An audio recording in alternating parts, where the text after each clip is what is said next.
Welcome back to Speaking Llama, a Survivor podcast, where we are back with our postseason Australian Survivor Brains versus Bronze exit interviews, or not exit interviews, deep dive interviews. And we are stoked to have the latest castaway, fourth place this season, Zara, on our podcast. Zara, welcome to the show, or welcome back to the show. Yeah, welcome back. Thank you. Yes.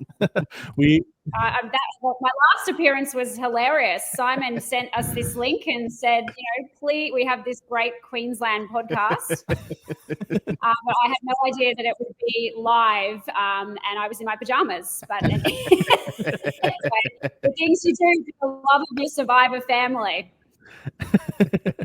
We appreciate that. Was so much fun having you all jump on. If y'all haven't listened to it, it's our finale recap. I think we had 13, 14 people at once on here. It was chaos, but yes, excited to be able to talk to you, Zara, and hear more about your game.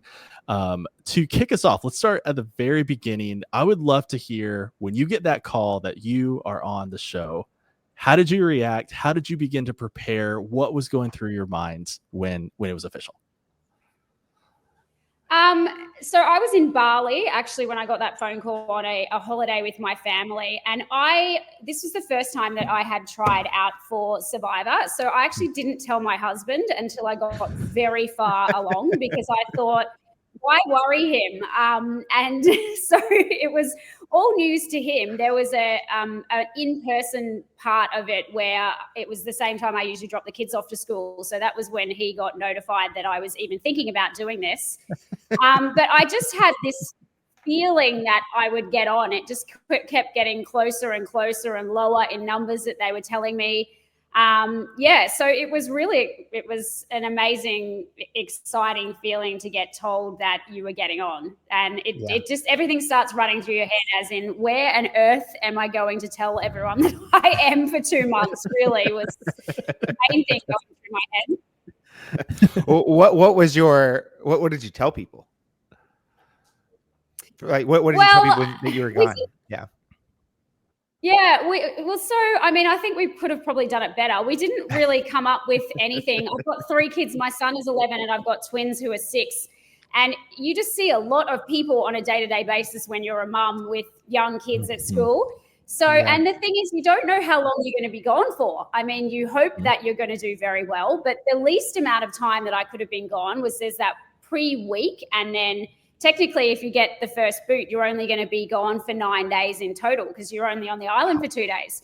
So I just sort of vanished, and the rumor mill around Brisbane went crazy. So I think initially they thought my husband had murdered me.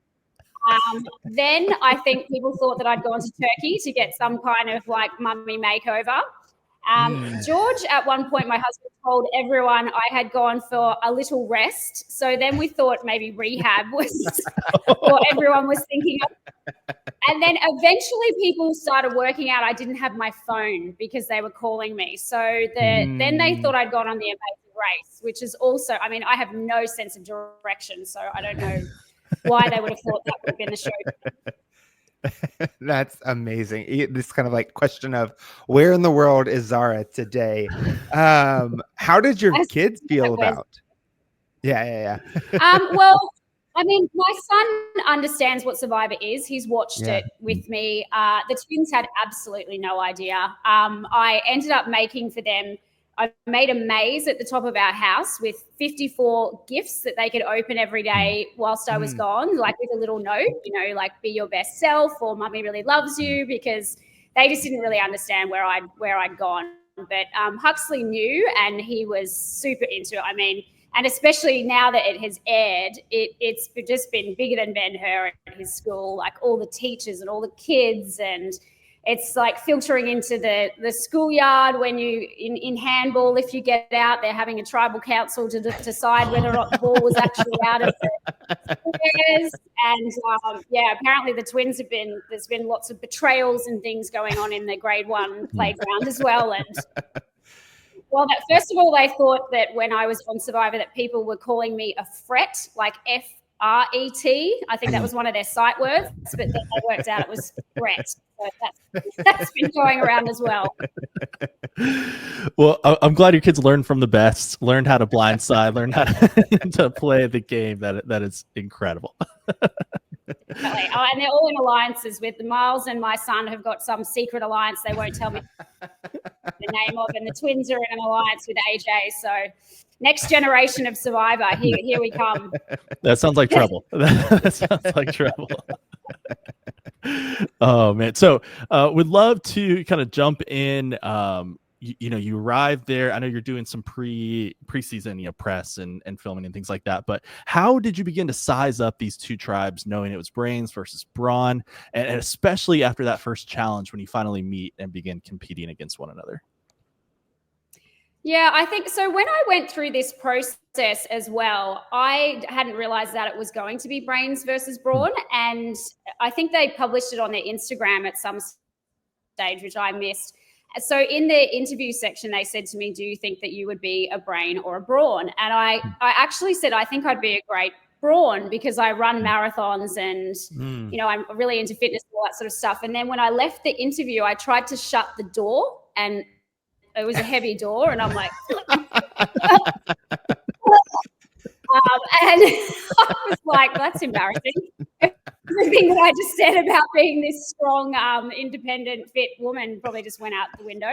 But then at the end of the casting process, I have 3 degrees. So they said to me, "You could probably go in either camp, but we're going to put you in Brains," which I mean, what an amazing turn of luck for me, because the players that were on the Brains tribe, I could not have asked for better and more interesting people to be alongside. I think definitely when we first hit the mat and we were looking at all of them, it was intimidating. Everyone clocked Morgan as being an Olympian straight away. I could even see PD.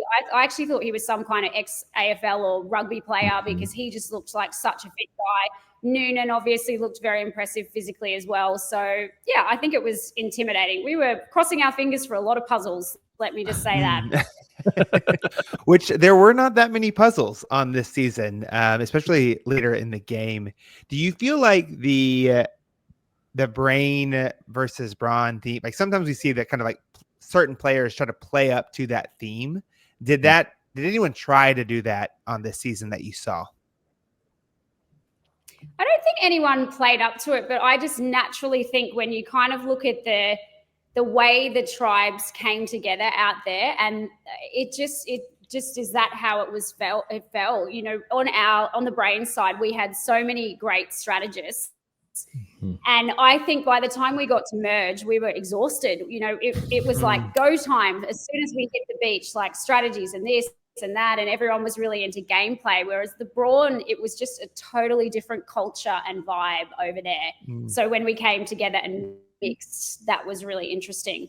But yeah, I don't think we necessarily played up to it. I just think that we were all just like that. Lots of big Survivor lovers on our tribe that really wanted to get into the strategy and the gameplay straight away.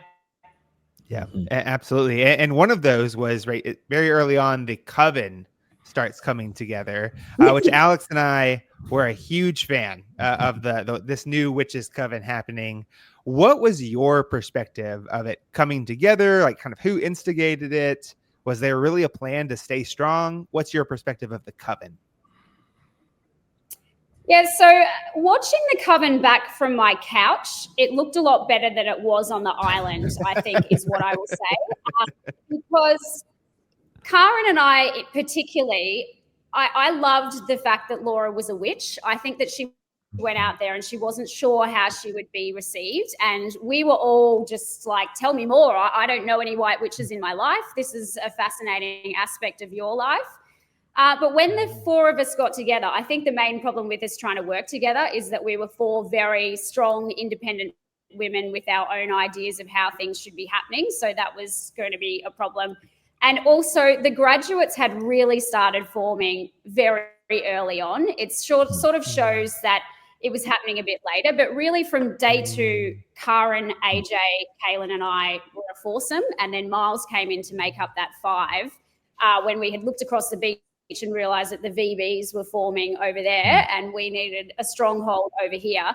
So I think after that first Coven conversation, Karen and I walked away, and Karen sort of said, okay, how long do you think that's going to last? 1 vote, 2 votes? So it was something that we wanted, but it was never our main priority. And I think that's a great thing about Survivor, is to have as many options as you can going forward. And that as well was one of the problems with the Coven, is that we were the 4, but then we all had other relationships that we were building. Laura was very close with Rich. I was close with AJ. Max and Logan were close. So when it came to having to vote out the other people in the Brains, that was where we just couldn't get on the same page. Mm-hmm. That makes sense. Well, I'm curious. So then the graduates formed pretty early, at least you 4, Kaylin, AJ, Kaz, and yourself. What bonded you 4 together rather than bringing in someone else, Kent or Indy or someone like that? What was it about it with you 4? We just sort of gravitated towards each other. I think every single one of us have said that we all went through day 1, and we were kind of like getting a bit of a feel for everyone. And particularly myself on day 2, I thought, I am in serious trouble here. I am not bonding with anyone. I don't know who I can work with. I don't have anything in common with these people. I'm 44 at the moment. So they were all a lot younger, like 20-somethings, talking about TikTok and going out, and a lot were from Melbourne as well. And so I immediately found AJ, who is like myself, kind of the polar opposite of that. And we just got on really well. He's incredibly intelligent and very emotionally intelligent as well. And so the 2 of us had a bond. And then, I don't know, the 4 of us just kind of connected, I guess. And we were sort of the not VB group. So Rich and Max had made alliance with Logan and Laura. And then I think Laura has said that there was this moment where the 4 of them were talking, and they were looking at the graduates and just going, oh, look at those misfits over there. We've just got to start getting rid of them. They don't know what they're doing. And Laura said, I think that's an alliance. Like, I don't think that's just a random. I think they're trying to do something. Like, we need to be careful of that. But they just sort of never clocked how much we were working together. We're the most unlikely 5 that you could ever think to put together, I think. And I think that's what made it so compelling for us to watch. You 5 come together and just dominate the season. I mean, for the 5 of you to make it to the final 4, just so impressive from our couch, at least. With that, I'm very unkind from me. Well, so with that, one of my favorite moments from the season was after y'all voted out Allie, and it was kind of the first moment of the graduates coming together. I think Laura and Kaz were back at camp. You came back and you were like, "Oh, I think I've cooked this. I must have voted wrong." I love that moment so much. I think more people should play that strategy, but I would love to hear kind of your thought process during that tribal council. Were you nervous at all? I think your name was coming out. Were you nervous? And then how did you begin to repair relationships afterwards? Yeah, I think my name was coming out just in the sequence of events where everybody says everybody's name. I don't think I was ever, because your name comes up a couple of times, but then when you get to the tribal council, if you don't receive a vote, that kind of shows how serious people were about putting your name forward. But basically, there's 12 people in that initial tribe. You say everybody's name in everybody's combination, because if you're not thinking about it, then you're not looking at all the options. But we had decided before we went out there as the graduates that we were going to vote out Allie. That was always going to be my vote that night. And you see Karen at that tribal council as well saying, oh, we're all graduating tonight and it's graduating ceremony. And she uses that wording quite a few times and we're all sort of like, yes, yes, yes.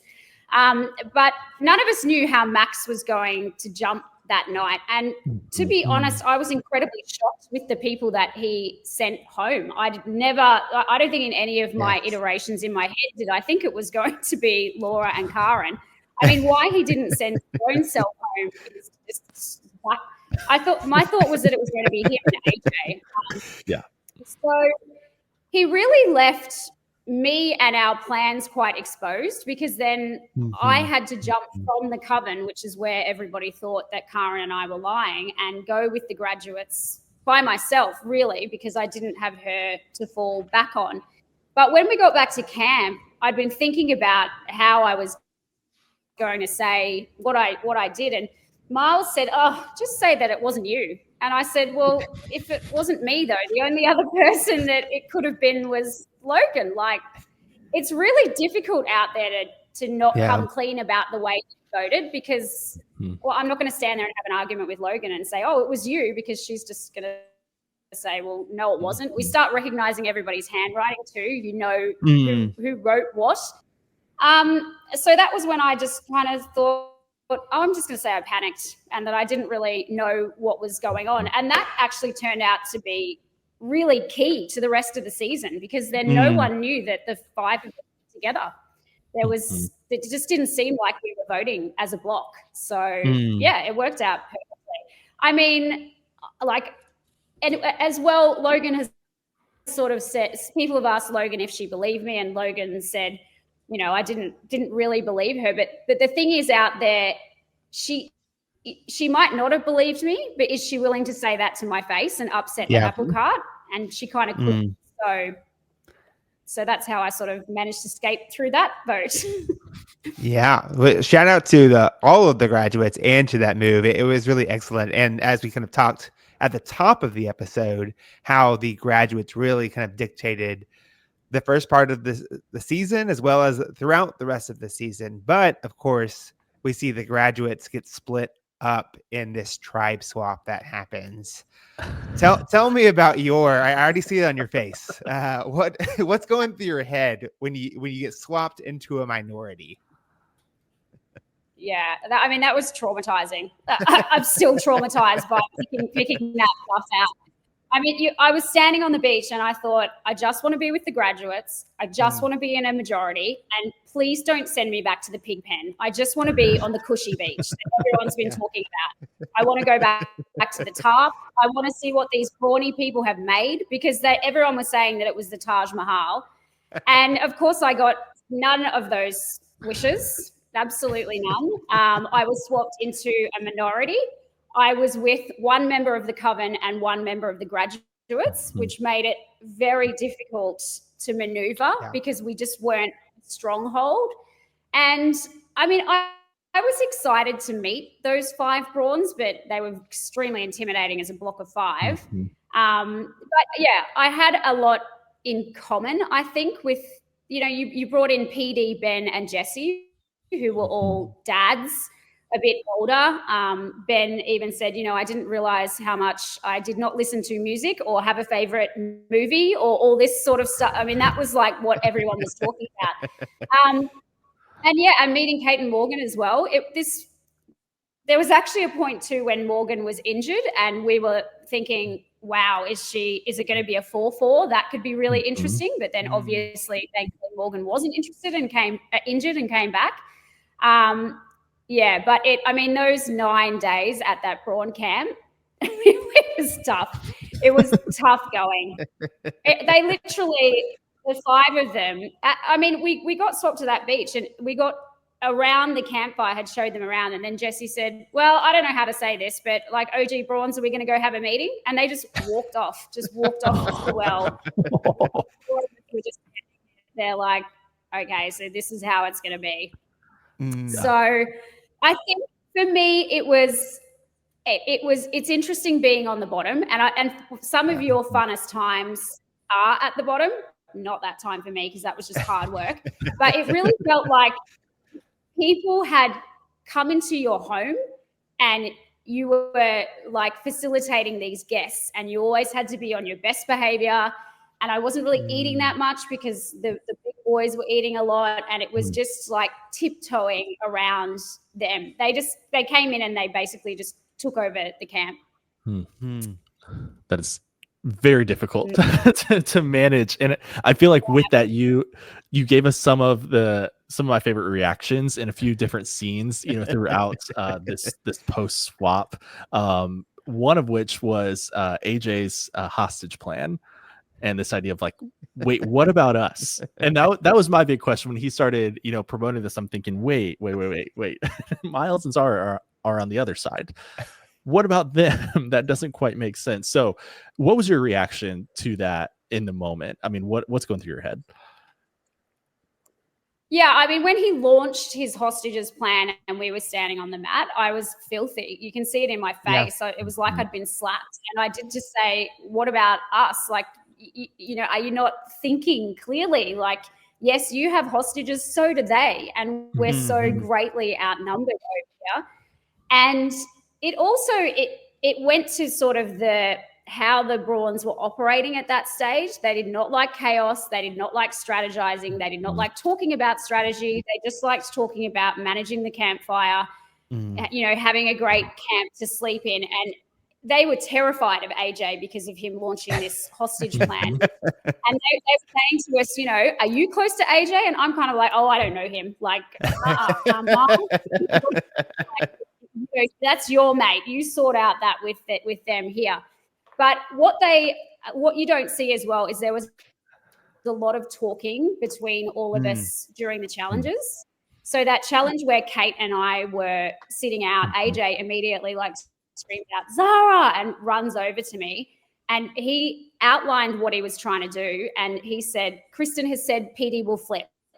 That's your job. Go over there and make that happen. That's why I'm doing this here. And Paulie and Noonan are saying that they are integral parts of the Brawn over there. So, make sure that you know what's going on there too.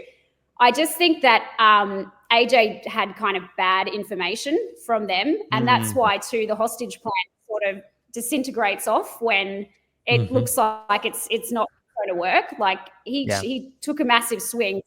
He was very good at pivoting strategy wise as well when it looked like it wasn't going to happen, because I said to him, PD will be with us. He doesn't want to be with us now. He's over on the other camp seeing the absolute chaos between Max and Miles, and he wants to flip, but he doesn't feel confident with these two guys, because as well, as soon as we walked into the camp, Max is saying to the Brawns, oh, Miles and I have got this age-old, rivalry, the jungle rat and the jungle cat or something. And I'm like, oh, no, not this again.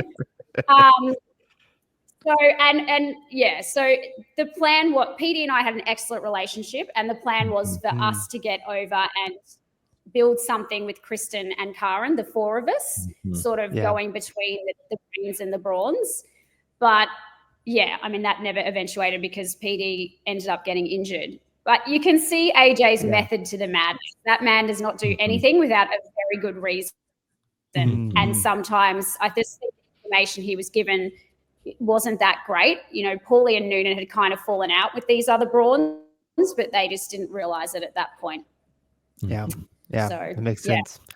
Well, you mentioned PD. When we had him on for an interview, he mentioned that he was pretty close with you, but we didn't get to see that on our screen. How did you two connect up? What was y'all's bond out there?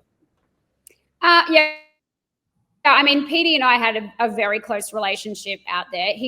I watched him with you guys, and some of the stuff that he said out there was just beautiful. The moments that were special to him, and it's such a shame what happened to him out there, because he is incredibly smart. He's a great guy, and he would have done really, really, really well had he not been injured. But PD and I slept next to each other in the I keep calling it whatever it is, a hut. I don't know what you can call a pig pen.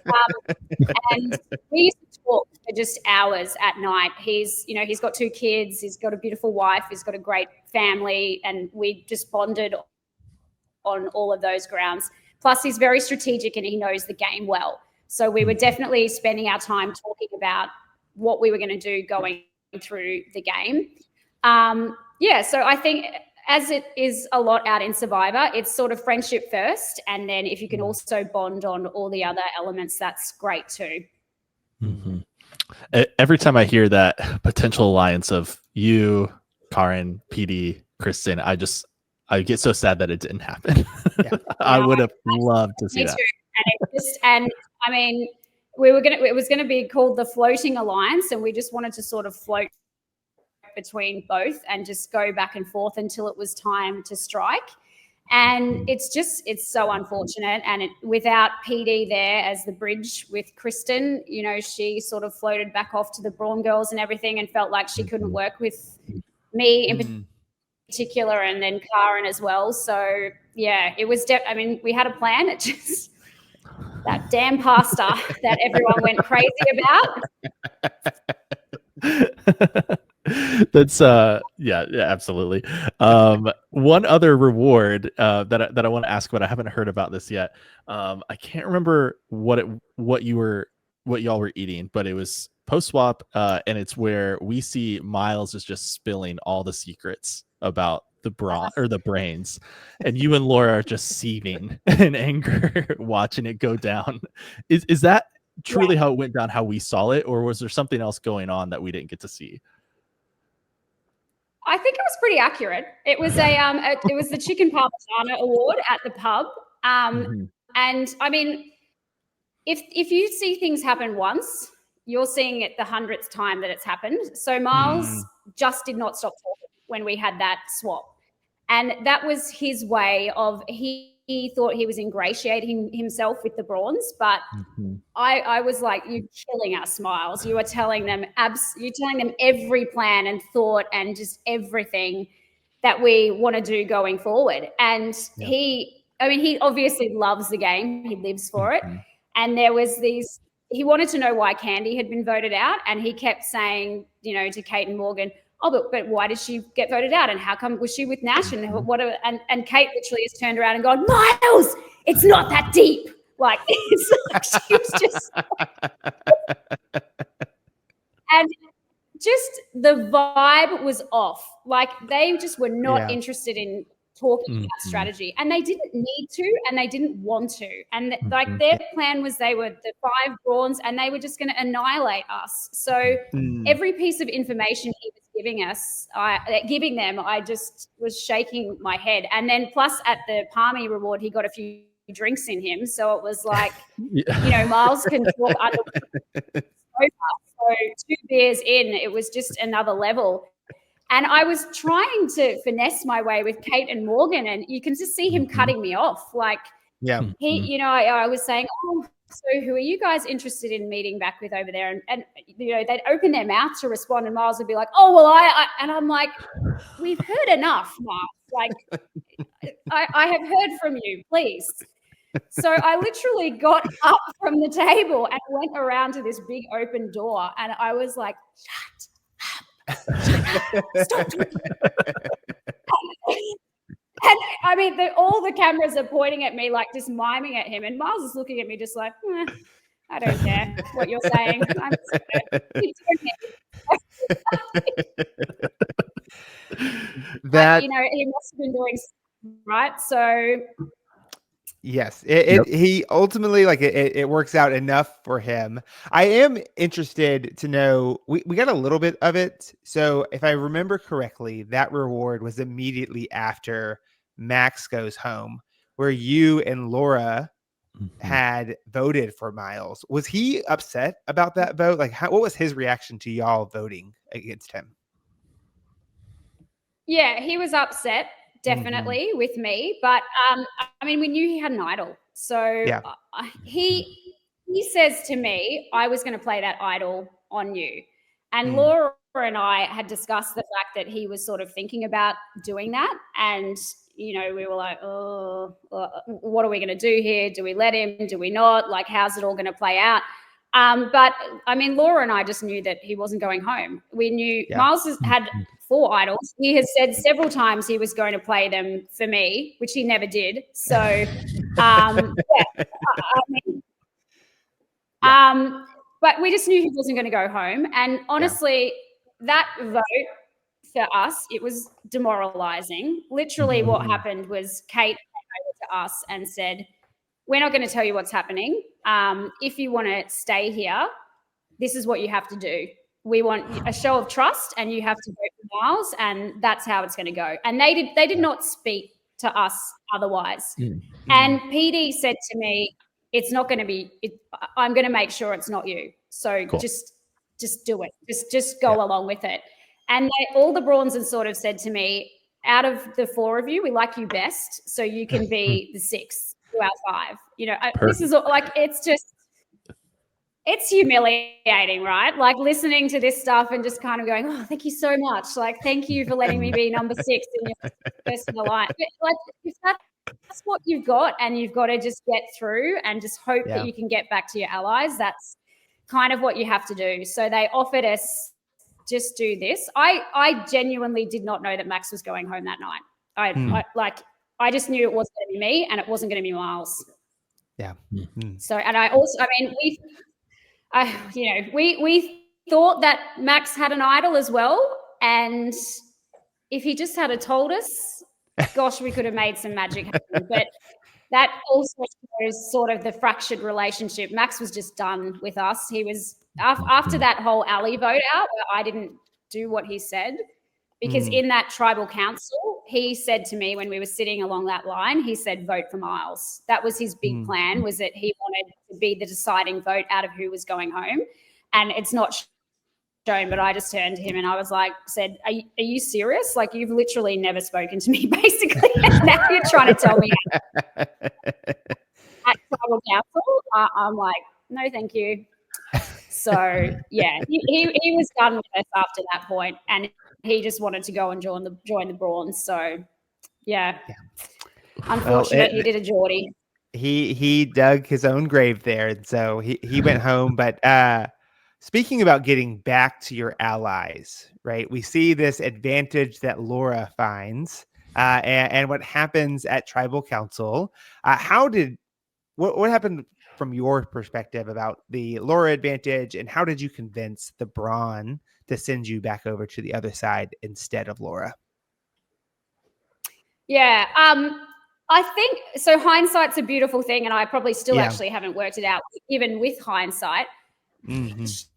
She read this clue, and I've said our mind, like the frame of mind that we were in while we were out there. We were both, just done. It was 9 days of torture, just trying to hang on for another day, hoping for the best, hoping to get back to our allies.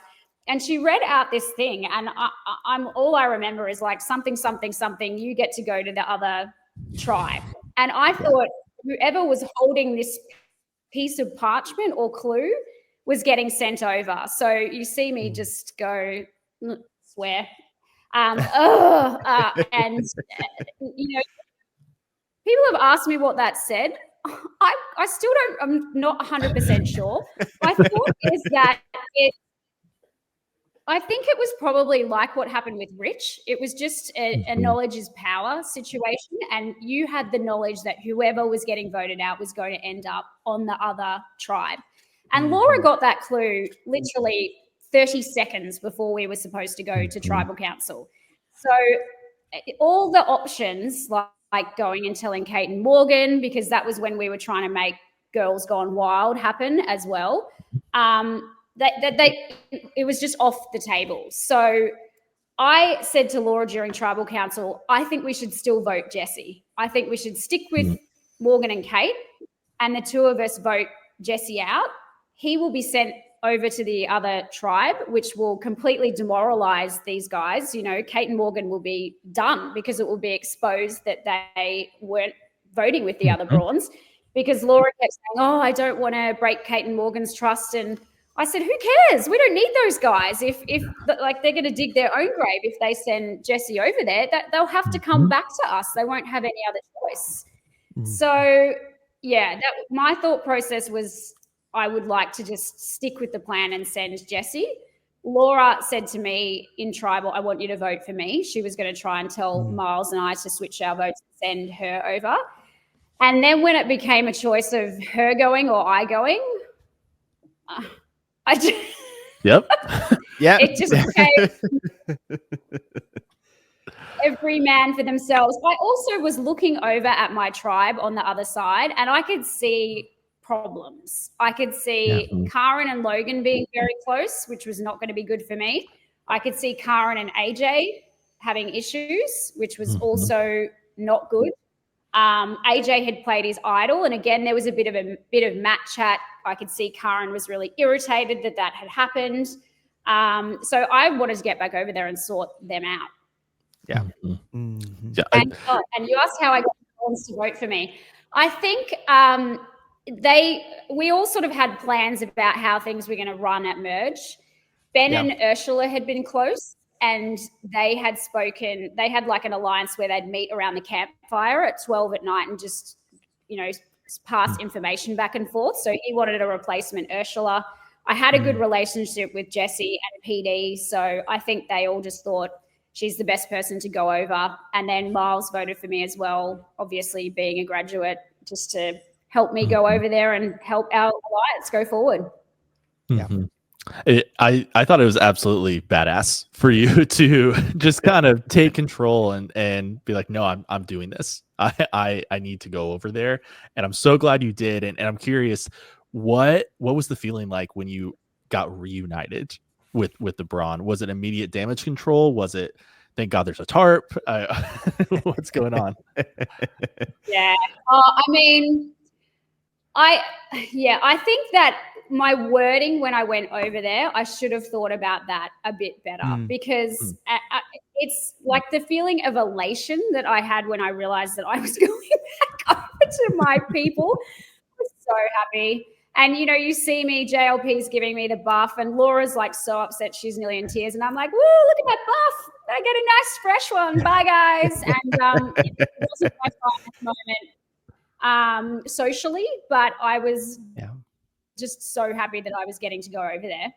And when I hit the other camp and they all said, oh, you got voted out, and I had to explain what happened, and Logan immediately said, who found that clue? And I said, it was Laura, it wasn't me.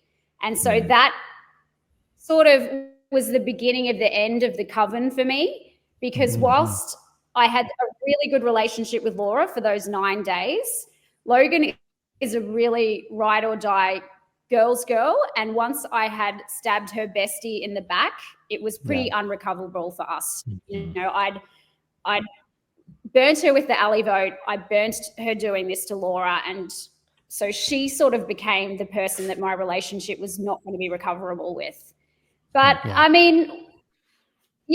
went over, it was great vibes. Everyone was so happy to see me, except for Paulie, because he knew that he was in even trouble. But I'm really excited I got to see that beach, honestly. It was great to see 2 tribes. I actually ended up with 4 buffs. So, I think I got the most buffs out of everyone. I had 2 of the brains, 1 of the brawn, and then merge.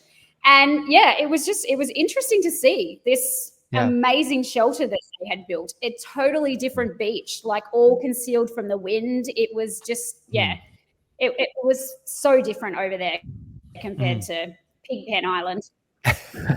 Paradise, yeah.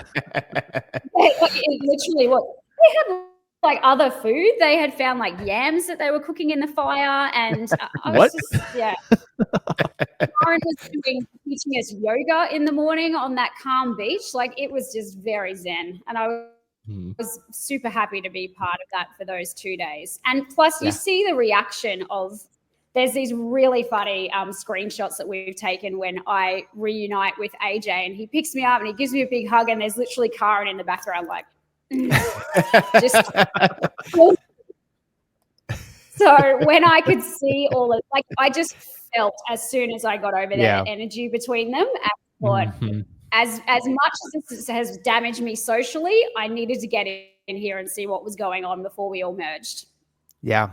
Well, speaking of that, going into merge, right, there is some fractions happening within the graduates. I know that you've talked about maybe this alliance with PD and Kristen and Kaz. In an ideal world, obviously it doesn't happen that way because Miles and his idols. But what was your hope for the merge? As in who I wanted to work with going forward? How would it have played out for you? Who are the people you're working with long term in the merge if it had worked out in an ideal world? Yeah, I think that the plan was to just stick with the graduates, and PD and Kristen would be over sticking with the brawns. And then we were just going to be giving information back and forth and seeing which we call them our lifeboat. Karen and I were saying that PD and Kristen were going to be our life raft if the boys were getting too chaotic, which obviously would have been really helpful for Karen. Yeah. So I just think it was just another path. Like Survivor's all about having paths forward and as many paths as you can have. And it's just good to get other people's perspectives as well, have other people that are close to you that you can strategize with and not get too stuck in, this one world with one alliance. Yeah. Mm-hmm. Well, and interestingly enough, Kristen kind of ignited, skipping forward a little bit, a pretty big tribal council moment where Kaz went home, originally targeting you, then Karen, and then, all the swirling of what happened at tribal council. What's going through your head? I mean, that day leading up to tribal council and then ultimately seeing your number one be voted out instead of yourself. Yeah, so what was going through my head was absolutely nothing. I was completely blindsided by that happening. Like when I got eventually voted out, I knew that was coming. So that was not a shock to me. But when you say you want to be part of a Survivor blindside, that was my moment where, and even the next morning when I was in my IVs and they were saying to me, did you really have no idea that was happening? And I said, I really had no idea that was happening. Like that was completely like wool pulled over my eyes so effectively. For me, we had this buddy system as well. And it just made sense, I thought, to start taking out the buddies. So I thought Kate and Morgan were a really good example where one would be better without the other. One would be much more malleable. They were a very strong pair and they were never going to vote differently to each other. They were a true block. And also from my perspective, Kate, I said her name so many times and I love her and it is the biggest compliment because I get on very well with her as a human, but she just had every single attribute that I did, but was 20 years younger. So obviously for me, that was a huge threat. She was very good in endurance challenges. She was very social and I just wanted to get Kate out. So that was who I thought that we were going for. And when Karen blew up at that tribal council, which isn't shown, but I was I'm saying to her, what are you doing, bestie, buddy? You're ruining everything. You are going to totally spook them. Like, I genuinely didn't know that was happening. And I think Karen had a really great idea. It was just Kaylin. Kaylin is the piece of the puzzle that was just, and so many times I think people had an incorrect read on Kaylin. And that was one of them that turned out to be critical, unfortunately. Yeah. So, I'm curious too, all right, so your number one goes home, you're feeling blindsided. I would imagine I'm feeling sick to my stomach. How did you kind of pick yourself back up and how did your game change now that Kaz was out of the game? So we just watched it happen with Logan where Laura got voted out.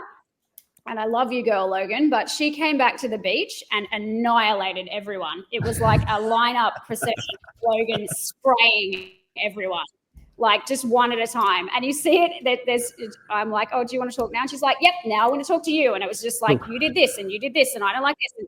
And that was how she rolled out there and she would blow up and then, 15 minutes later, she's totally fine and, moving forward in the game because that's how she was. But I had seen that and I thought, I just don't want to do that. I am just going to try and be so calm. And the person that I felt most blindsided by was AJ. Yeah. And he immediately sat down with me and just said his relationship with Kaz in the game was just becoming untenable. And he just needed to not have her there anymore because she was continually trying to strike at AJ and continually bringing his name up and trying to get little soldiers together so that she could eventually get rid of AJ. And that was never my plan either. So she'd come to me and I'd say no, come to me again and I'd say no. But yeah, I really just went on the Justin Bieber apology tour, I think I called it, where you just go around to one person at a time and just say, okay, so why did that happen? And Miles actually sat me down and gave me some really great chats about working from the bottom. And it's true. It's like one of the problems when you are riding high, which I think happened to me towards the end of the game, is you just get a bit lazy or you get a bit bored and all the other symptoms come in where you're like, I'm tired. I just want to go down this path, and you get a bit of tunnel vision. Whereas when you're on the bottom, you are just having to work so hard, and it's actually quite fun.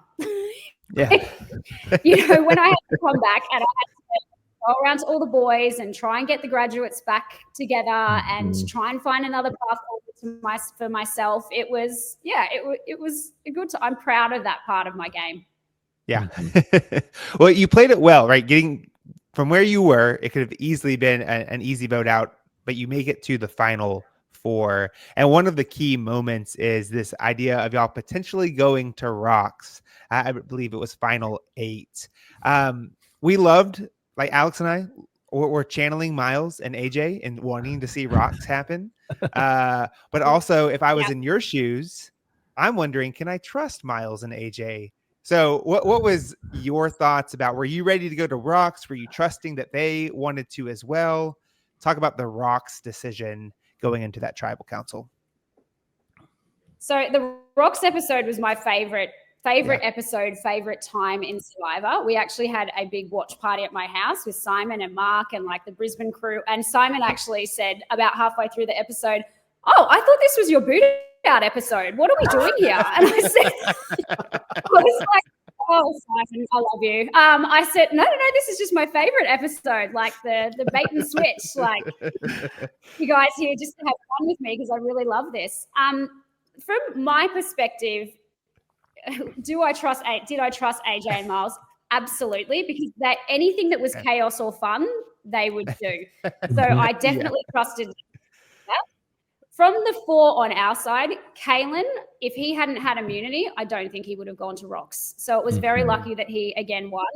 And I just sort of felt like I had nothing to lose. I was absolutely prepared to go to Rocks. And I just thought, well, I either probably go out here anyway, or I go out swinging and solidify my relationship with these boys. And it was a pretty amazing moment for me that they were prepared to do that for me as well. Like, I didn't know that I was actually, again, I didn't necessarily think that I was going to be getting the votes that night. But when I did, it just also made it even more special for me that they were willing to go to Rocks for me. Yeah. Unfortunately that didn't happen. I mean, that was part of the gamble as well. And you see those girls, they didn't know what Rocks was.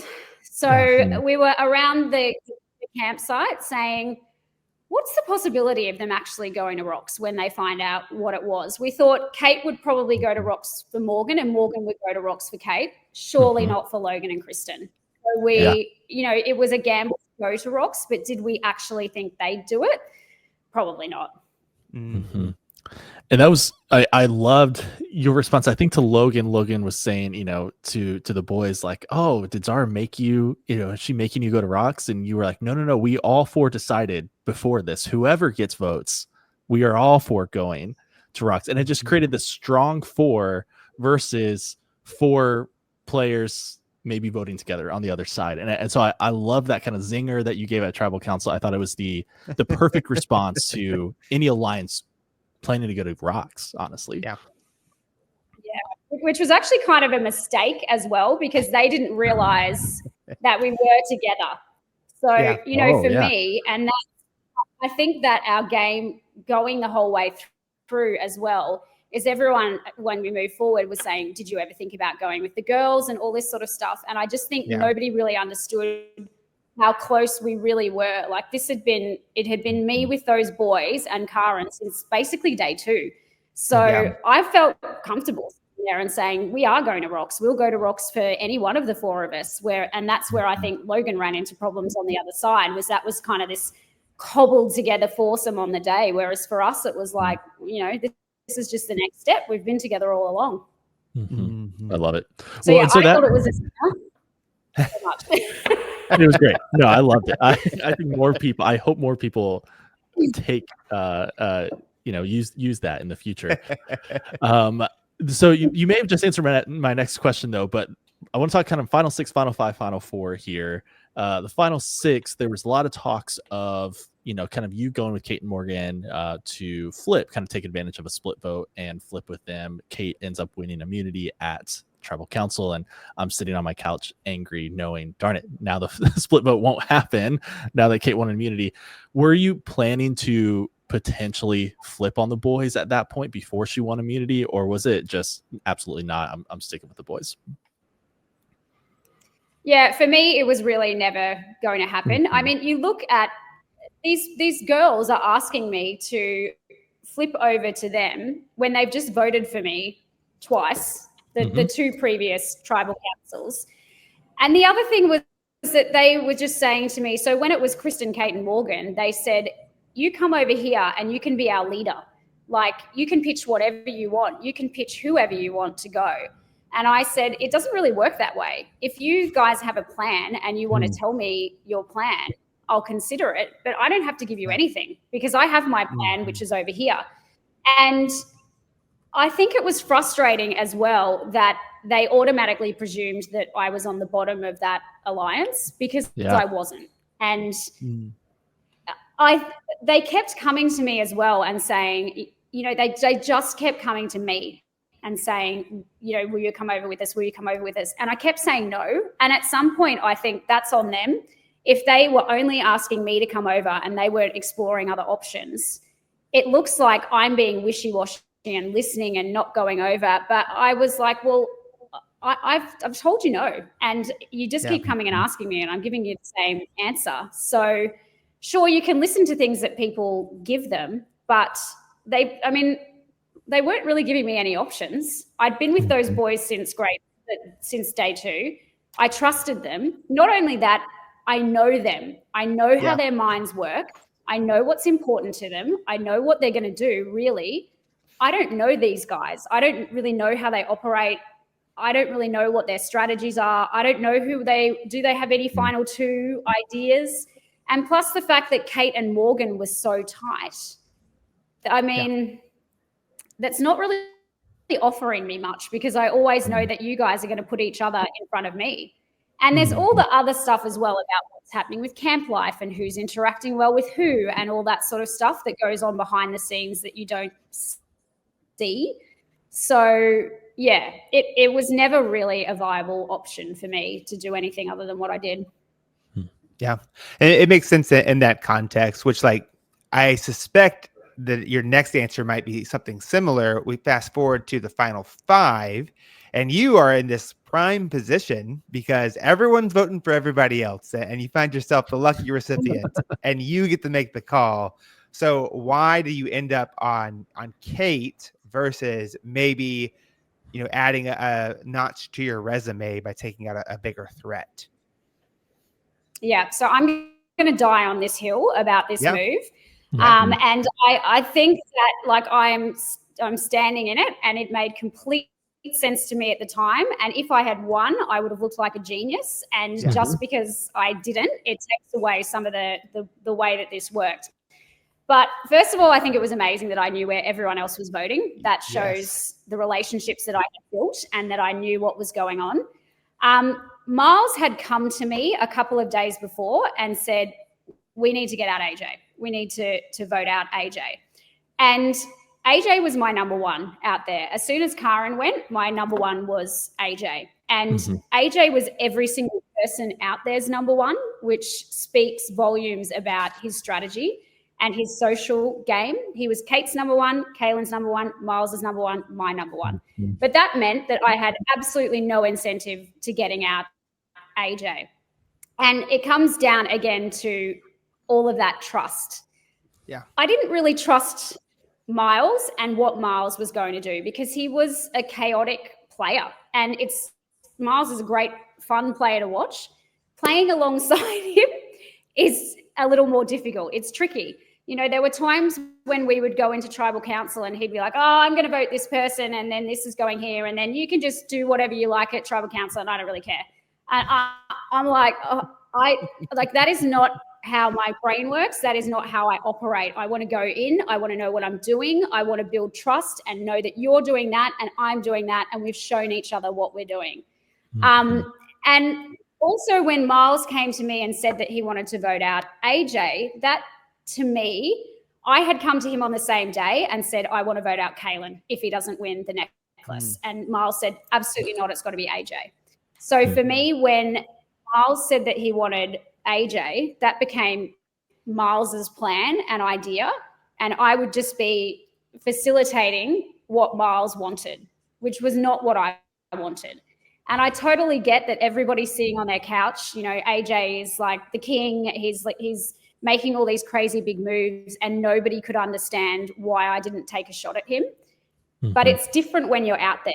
And he was the person that I trusted to take me through to 2. Like, we all had final 2 deals with each other too. I've seen people saying, oh, Zara and Kaylin didn't have a final 2 deal. Of course we did. We'd had a final 2 deal since day 2. Like, you have final 2 deals with everyone. It's not like, oh, what is she thinking? You hadn't promised her that. Like, it's just not shown. Like, it's 24 hours in a day where we're all talking about our final 2 deals. And for me, again, I really needed to get past 3. That was what was going to be my problem, because nobody wanted to take me into the final 3 challenge. Like, no. I mean, now that I've seen it, would I have won it? I don't think so, because there was that final element where you needed height to be able to make the final step, which I truly obviously don't have. But I just didn't want Kate there to compete with her against the final 3. So I can see why people wanted me to take out AJ. It just didn't make sense for me. And it made perfect sense when I was sitting there. And I could have voted any of them out. You know, maybe in hindsight, I think I probably should have had a crack at Kaylin, but Kate for me was a bigger threat than Kaylin. And AJ, Kaylin and I had said, we are going to do final 3. Kaylin had said to me, I don't respect Miles's gameplay. It's been too chaotic for me. You know, we'll get him at the next tribal council. So unfortunately, he did a $500,000 move and won himself that necklace at 4. Yeah. No, and you know, it's easy for us on our couches to, you know, criticize moves when we don't have the full context of things. And so it makes perfect sense, especially with, like, you, as you said earlier, you don't really trust Kate. You don't have this relationship with Kate. And so taking out both a challenge competitor for you and someone that you're not certain will work with you socially, it makes complete sense to me. And really in Survivor, we have to kind of make a move and live with it, right? Like, with the information you have at the time. Yeah.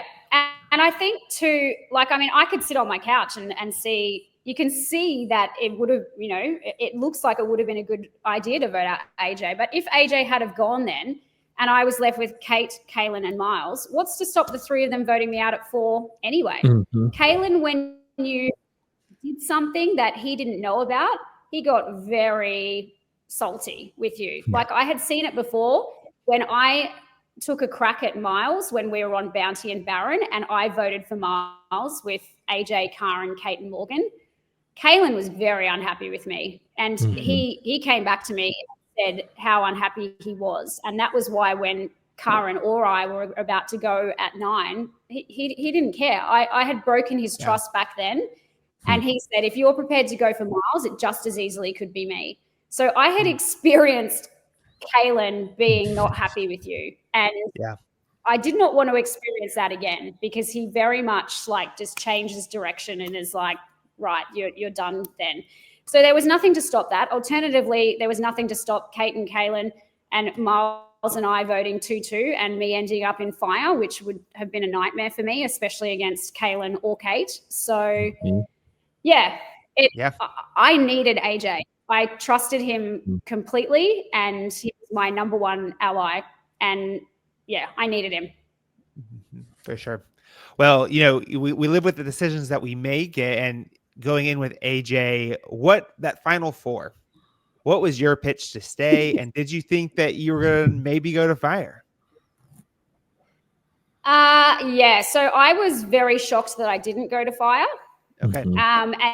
you see, I am in activewear at that final tribal council. I was like in the zone. I spent the whole afternoon practicing fire. I definitely thought that was going to be happening. I was quite, I mean, obviously the plan before Miles won the next was just to vote Miles out. He knows that. We all, it was, the writing was on the wall. That was just the plan. And he pulled it out of the bag, and you see my face when he won that. I was shocked. Kaylin had won absolutely everything. There was just nothing in my mind that was thinking there was any chance that Miles would win that, despite the fact that I knew that Final Four was traditionally obstacle-y and all that. I mean, Kaylin was excellent at all that sort of stuff. So there was just nothing in my thought process. And we had also discussed amongst the three of us, if it was a challenge that one of the three of us looked like we could win, the other two were going to drop out and just help that person win, just so that Miles didn't have the necklace and we could just get him out. Yeah, which they did. Survivor, I think Liz helped some. Yes. It's a Survivor US play. Yes. I had seen. I thought, well, that's a great idea. Let's just all drop all of our stuff and just help one person. And Kaylin actually said to me, if I had have come and helped you get over the sandbags and the climbing, do you think that you could have won that little ball game at the end? Which, I mean, I have no idea. But yeah, so on that final day, I really thought it was going to be Miles and I and AJ and Kaylin voting together. And even that shocked me. Like, I was shocked that I couldn't get AJ over to my side because, you know, I think I made a mistake at 5, but obviously those guys also made a mistake. And I think that it would have been smarter to take me through. But at 3, AJ said that he wasn't sure that I would take him through to 2. The only person he thought he could rely on to do that was Kaylin. So he was never going to vote Kaylin out, which I didn't quite realize because I'd told him that I would take him through as well. And Miles says that once I did that move at 5, he thought that I wasn't going to take him to 2, so I wasn't a viable option for him. But I also think that Miles was just a little bit salty at me for making him look bad. Yeah. Usually Miles and I have had hot shots at each other along the way, and we got over it very quickly. He did not get over that one. He was not happy. Yeah. Well, it seemed like you would have been a pretty big jury threat too, but unfortunately you were on the jury instead. Would love to hear, what was the vibe of Jury Villa when you arrived? Was it a celebration? Was it frustration? Was it grilling you with questions? What was that like? So I had a great entry into Jury Villa. I've seen, obviously, and heard when I got to Jury Villa about some of the other entrances. I thought it was good vibes all around. I was really happy to see everyone. I was happy to eat. I didn't really think that I had much contention. It was just everyone was happy to hang out. I was extremely hurt by what AJ had said to me at the final tribal council, which was something like JLP had asked him what his plans were, and he said, "Oh, I know how to spell Zara's name." So that was something that was bothering me on that night, which ended up, you know, getting instantly resolved the next night when he came out. But yeah, I thought Jury Villa was great. I mean, I wasn't there for a long time. I was only there for 2 nights, but all the stuff that I've seen about, they're going to be a bitter jury, and it was absurd. They're all lovers of the game. No one was ever going to vote with bitterness in their heart because we just all love Survivor, and the best person was going to get our votes. So when I came out after AJ said that to me, I said to Karen, I'm never, ever voting for him. And even then, Karen just said, just calm down, Zara. You'll get over it in 24 hours. He's the best player that's out there. You'll get over it. Because I was like, I'm never forgiving him unless he walks straight out of there and says sorry to me, which he did on the next night. But even that at the time, she said, don't be silly. We're just going to vote for the best person that's out there. Here's some champagne, and it'll all be okay. I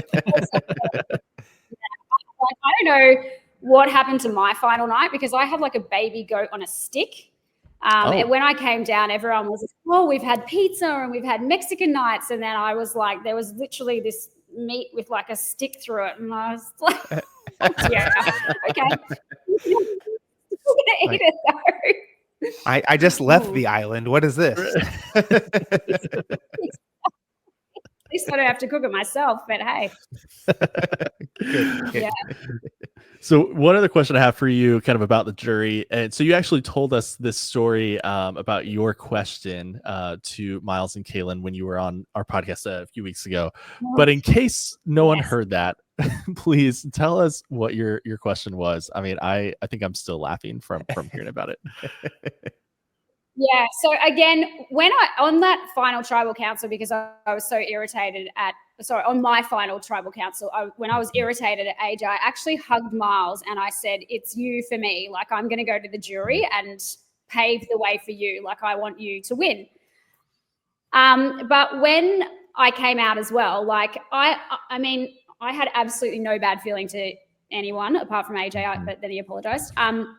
So I was just super happy. Like, I was like a proud mum watching Kaylin and Miles on that final tribal council. And my questions, I just wanted to help them show the very best parts of themselves. So when we were on the island, Kaylin and he called me Mama Z and I called him Baby K. And he sort of let me mother him and we had this little twosome. So I said to him, "Kaylin, you and I had a really beautiful relationship. Could you please expand on how you built this up?" And he took that question and instead decided he answered that, but then went through every member of the jury and explained like the beautiful relationships that they had with everyone and like how that affected his game. And I was like, "Oh wow, I really didn't expect it to turn that way." And then I said to Miles, "Same question, I guess. Do you want to respond?" And Miles said, "No, thanks." I love it. Yes. Yeah. It's just so endearing, but it's so funny. Yeah. Well, I mean, it speaks to Miles's wonderful social game. Yeah. So, yeah. I mean, thank goodness that didn't get shown. It would have been a very long episode. It sounds like it. Well, obviously Miles does a great final tribal council, gets the majority of the votes. For you, what was the deciding factor between Kaylin and Miles' gameplay? So I felt like I had played basically alongside those guys the whole game, especially Miles. Miles and I had been through it. We had some very great times. We had some very not great times together. We took pot shots at each other as well and then came back together. So I felt going into that tribal council, there would have to be something dramatic said for me to have my mind changed. And I think that's a really important part of Survivor, is that you think that you can go into the final tribal council and argue your case. People have already spent 47 days with you. They know an awful lot. And so I think Caitlin would have really had to pull the mask off and say, I really was this great strategist and I was doing this, that, and the other, because I personally had a lot of frustrating moments with Kaylin trying to talk strategy about him, because particularly at the start, what you see with Kaylin is who he is. He's just a lovely, genuine guy. And we would, at the start, I was trying to get him to write people's names down. He cried when he wrote Rich's name down. He was so upset about having to vote his friend out. He obviously got better and better as time went along, but he had never watched a final tribal council before coming out there. And I've heard him say in post interviews that he thought that I wouldn't vote for Miles because Miles drank my coconut water on the final morning.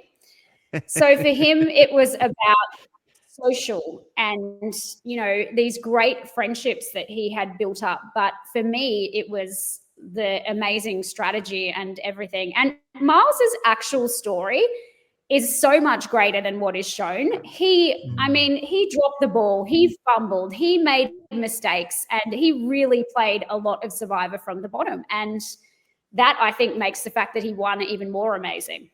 Yeah. Well, it's so cool to have a winner like that represent your season, having played with him, so many of the days too. I mean, I think really this season had so many likable players. I hope many of you return for future seasons, because I thought it was just a really great, fun cast. And with that, wrapping up here, last couple of questions. If you were to play again, who would you want out there on the starting tribe with you? Another returning player from either your season or any other seasons of the past? Oh, I would actually love to play with Simon, but because I have said to him, I hadn't watched his second season before I went out, and I literally texted him and I said, I think you would have drowned me if we were playing together, because he, I think he would just take me out to that mission, because he's so much about camp life and this and, doing everything to the best of your ability. And I'm there to strategize. I don't want to be building or making food or any of that. That's not for me. So I would have so much fun playing with him, I think, because I'd drive him insane. I'd love to work with Mark as well, because I think he is just a master strategist, and I think it would be really interesting playing alongside him as well. The big guns, George, Ferris, they would be so. I would love to see George in action, because having met him in person, he is so incredibly personable. I would love to see how that plays out on the island. And also Ferris, just with that big, amazing killer grin, I'd like to see running around and see what damage he causes. And Kirby as well. I mean, these are all obvious ones. From my season, I would love to play with Logan again. I think that the two of us together we just never got on the same page. And sometimes those are the people that I think if we had been on the same page, it would have been dynamite, but we just never got there. Yeah, for sure. Those are all great players. And someday soon, someone's going to be saying, I really want to play with Zara, right? Some future Survivor player is going to be saying your name out there.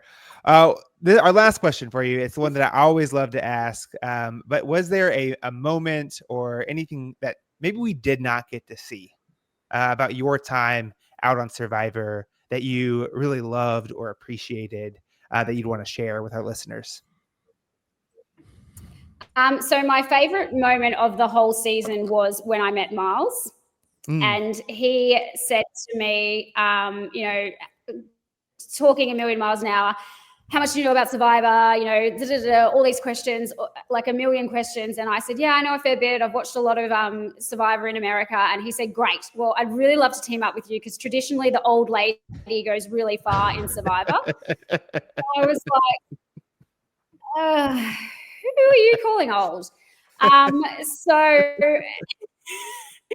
And it just was a theme that ran through the whole season, where every time I did something good, everyone would be like, oh, JLP, the old lady's, doing well. Or like, everybody just gripped onto it and loved it. And I wish I could have seen it. And they're obviously not going to show that, because Miles is now the winner who, they don't want to make misstep that much, but it truly, it was hilarious. And, that just it's just so Miles.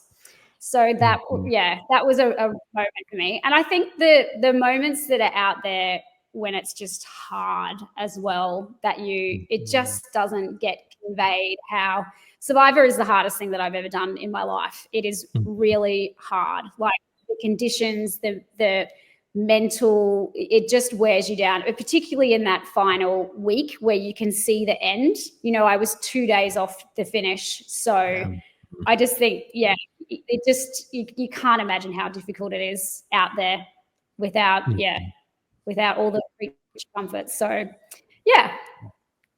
So good. So good. Well, Zara, thank you so much for taking some time today to join us. We have been looking forward to this for weeks now. You're one of our favorite players. You are an absolute badass. Such a fun player to watch this season. So thank you so much. Is there anything that you would want to plug or highlight for listeners, or where can they find you? My Instagram account is Stylish Shiva, and I mostly do fashion, which I don't know how much Survivor people will be interested in that, but hey, who knows what's going to come up next? So we'll see. Yeah, I love it. Yeah, two worlds colliding, which is perfect. So again, Zara, thank you so much. Listeners, thank you for listening into this postseason interview. If you're not following us at Speaking Llama on Instagram, YouTube, Spotify, Apple Podcasts, all those things, and we'll speak Llama to you later.